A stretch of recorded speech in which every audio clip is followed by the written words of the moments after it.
Hi guys! For today's menu, we're going to make simple and easy but delicious fish recipe. Salmon steak in creamy coconut sauce.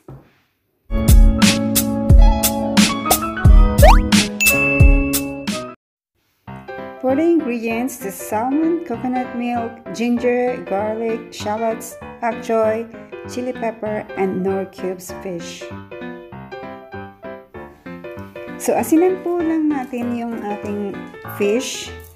Lagyan din po natin siya ng paminta at the same time. Bago po natin siya iprito.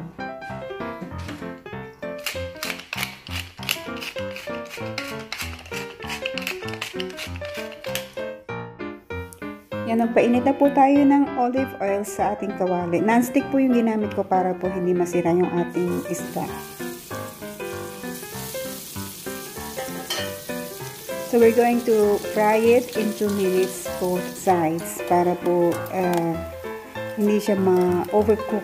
Kasi hindi din mo pa masarap pagka overcook na yung isda natin. Nagiging chewy na siya. So, dapat po tama-tama lang ang pagluluto natin. Ayan, brown na po siya. Golden brown, di ba? Maganda.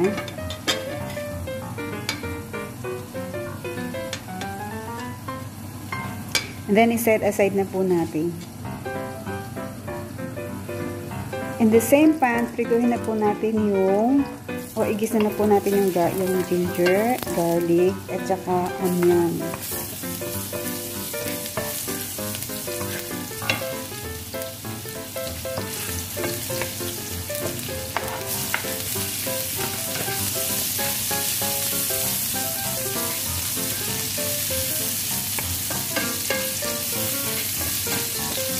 So, pwede na po natin dito idagdag yung ating coconut milk. And half of yung kalahati po ng fish cubes. Or patis kung gusto nyo. Okay lang naman po yan, pareho lang din naman po.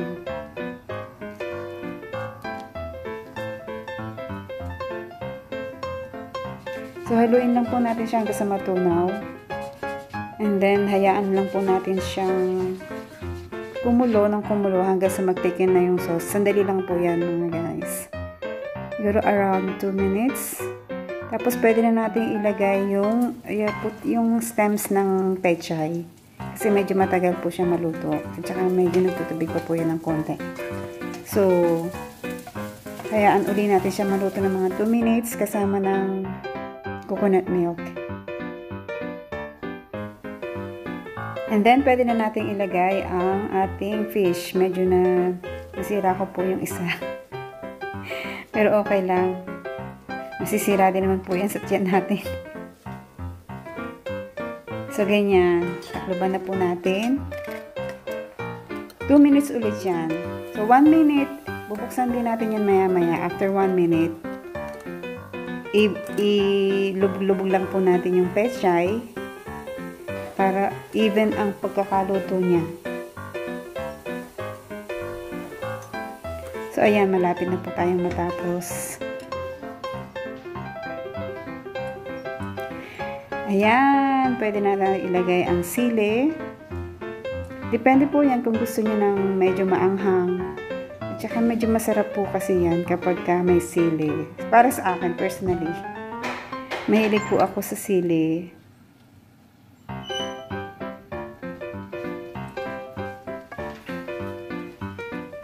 Ayan, nakikita nyo, super creamy yung ating sauce. At saka, lasang-lasa na po siya sa fish, at saka sa pechay.